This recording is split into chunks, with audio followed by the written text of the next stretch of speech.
Are you sure you Filipinos want to get into a fight where you will be the battleground? Hello? Magising na tayo, mga kabansa. Magising na tayo. No? Hindi biro itong tinatahak natin. Hindi biro. Ito po ay nanggaling sa Singapore Prime Minister Lee Hsien Loong. Bakit? Dahil ang ASEAN po worried na. Dahil dumarating na rito mga kargamento na maaaring magdala sa atin sa isang napipintong hot war, gera.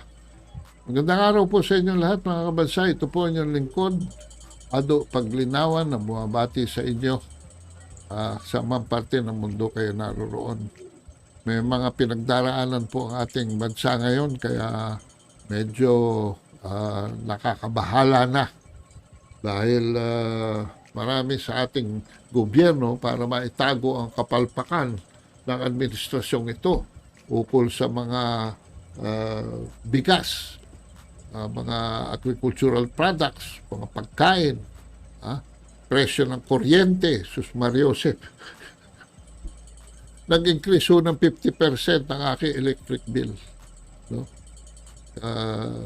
Yan ang mga problema ng sambayanan ngayon kung paano makakaraos dito sa paghihirap. Samantalang ating Pangulo naniniwala sa pambubola naman ng mga Amerikano. No? At gumagawa pa ng isang anong pangalan nito? Phantom multo na kaaway. Kaaway daw natin ng China. Hindi ho ako pro-China. Hindi ako anti-American.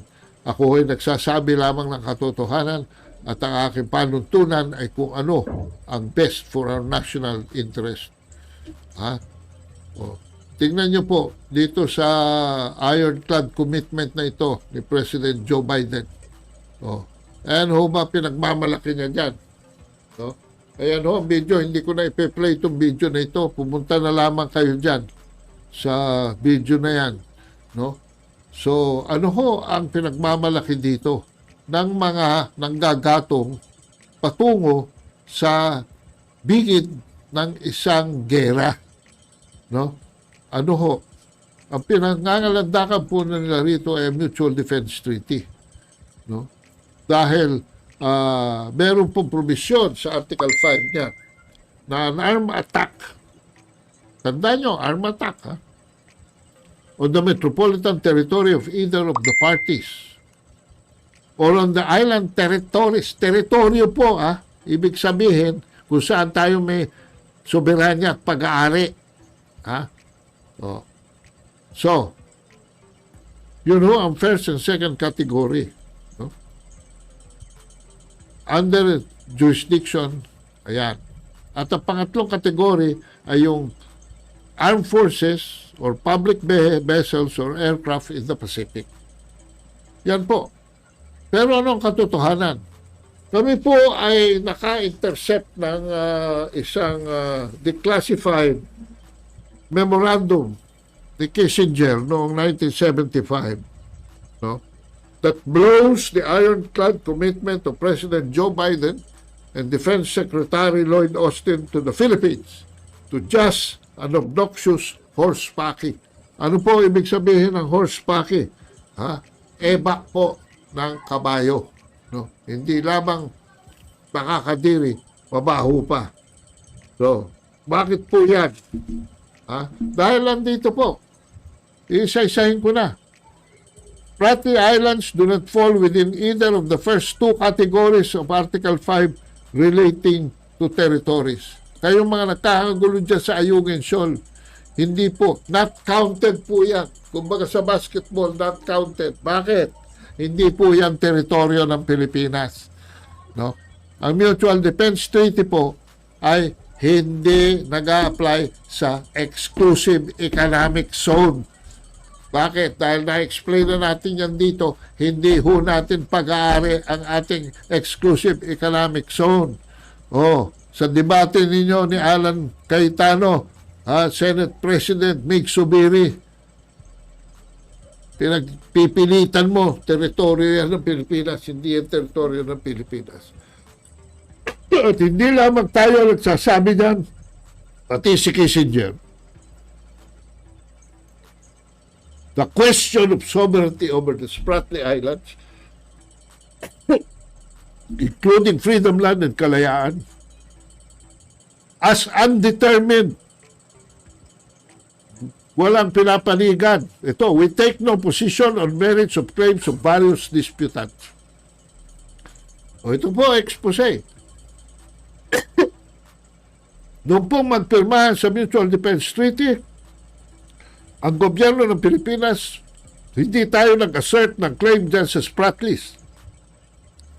At hindi tayo nagprotesta ng presence ng Vietnamese at Chino dyan.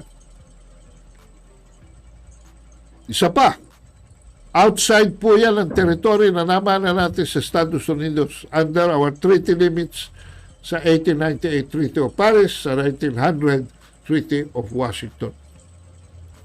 At ang mga mapa accompanying the presentation of Mutual Defense Treaty also excludes Spratlys from territories covered by the Mutual Defense Treaty.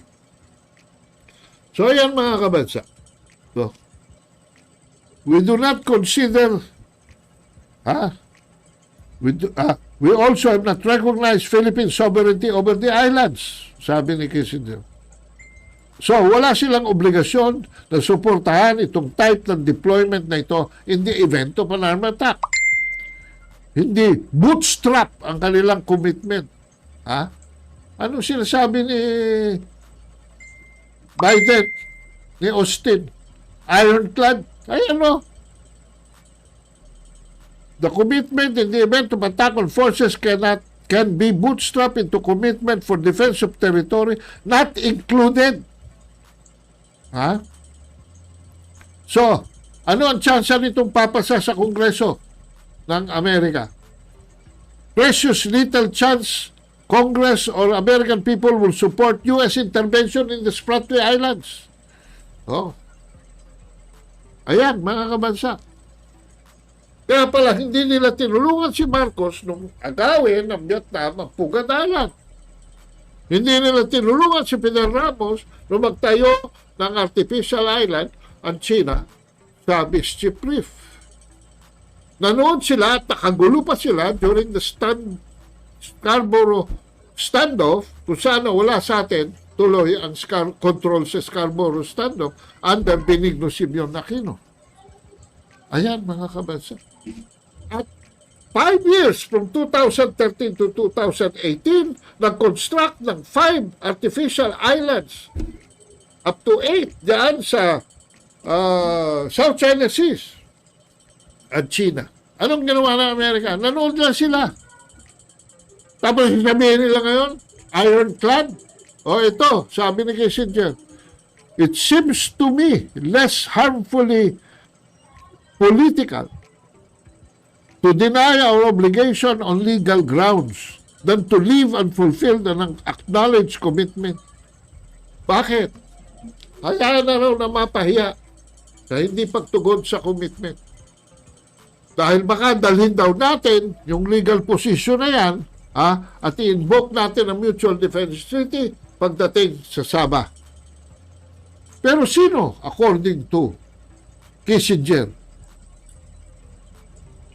ang may poder dyan? In the same document, no? In the same document, state secret po ito. Declassified lang noong 2006. Ang sabi ni Kissinger, continuous, effective, and uncontested occupation and administration of territory is a primary foundation for establishing sovereignty in absence of international settlement. So kung sino may control, kung sino may effective control, kung sino nakaukupa, kung sino may posisyon ng territory, in the absence of a international settlement, is the one that has the sovereignty. Just as ang may soberanya ngayon sa Sabah ay Malaysia, hindi tayo, miski na anong pagkawin natin sabihin na atin yan.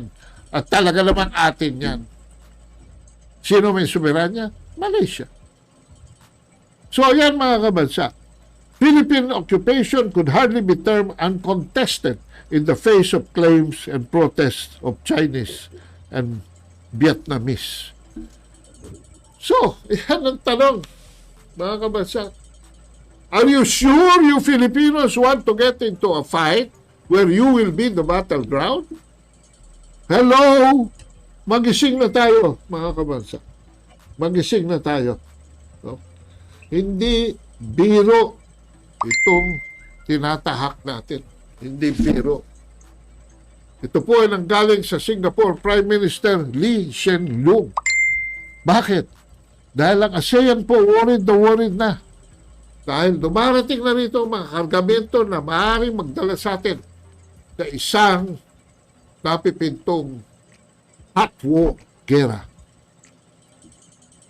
Ako po ay nagsasalita dahil ayoko po ng gera. Ayokong mamatay ang mga sibilyan dahil lamang bobombahin ang kalaban ang mga presensya ng Amerikano dito sa sambayan ng Pilipinas. Tutol po ako dyan. I am anti-war. I am pro-peace. At kayo, huwag niyong ilagay sa bingid ng alanganin ang ating mga salin lahi. Dahil sa Ukraine po, mga kabansa, ano ang latest? Ubos na po yung kalalakihan nila, 26 and above. At ang patay, lampas ng kalahating milyon, kalahating 500,000. Kalahating milyon na ho namamatay. At nagsisimula na sila ngayong mag-recruit para sa army nila against Russia na mga kababaihan at mga 18 to 25 years old na kalalakihan. Gusto ba natin ganyan maubos tayo sa isang gera na hindi naman natin naiintindihan kung bakit? Hindi ba ang gera dapat ng kabuhayan ng ekonomiya ang unahin ng presidenteng ito? Hindi yung nakikipaggirian siya dyan, nakikipagtsatsa siya dyan, nakikipagtango siya dyan, nakikipagbugi siya dyan kay Biden. Hello! Ito po yung lingkod. Ado Paglinawan. Nagpapaalam na. Maraming salamat po. Ito na ha, Prime Minister ng Singapore. Nababahala na sa mga aksyon ng gobyerno natin ngayon. Yung mga nagtatapang-tapangan dyan, baka kayo yung unang lumipad palayo ng Pilipinas pag nagkagulo. Alam naman natin, walang kalaban-laban talaga yung Pilipinas sa China. Ang daming natagtagpang-tapangan dyan. Aasa tayo ng tulong ng ibang bansa. Ang tanong, tutulong ba kaagad? Baka hintayin tunaw na yung Pilipinas bago tumulong. Ayon dito sa isang Prime Minister, ito napansin nila pero itong mga matatapang na to hindi nila napansin sabi, are you sure? Yung Pilipino po yung pinaparatingan niya sa sinasabi niya. Want to get into a fight where you will be the battleground? Aba. Yun ang tanong. Sigurado ba tayo? Ako, hindi. Wala tayong kalaban-laban doon. Iisa lang ang buhay ng tao. Pero yung mga nasa taas na okay lang sa kanilang maggera, safe na safe sila dyan. Kasi pagdating ng panahon na magkagera, wala na rin sila dito sa Pinas Safe na sila dyan. Yung mga taong bayan dito sa Pinas ang kawawa. Damay na yan, siyempre. Anong gusto mo? Tatakbo? Iiwasan mo yung bala? China mo yung kalaban? Sige, tapang-tapangan kayo. Yung ano nangyari kasi ngayon, ayan ha, Prime Minister pa ng Singapore yan. Ang kinabahala din kasi at sa mga gising na, tama ba yung desisyon ng gobyerno natin na makipag-away na sa China? Di ba? Kayo, kung matapang kayo, kayo lang ha. Yung mga matatapang, kayo lang. Kami, duwag kami. Ayaw namin ng gera. Yung dito lang. Thank you. Bye-bye.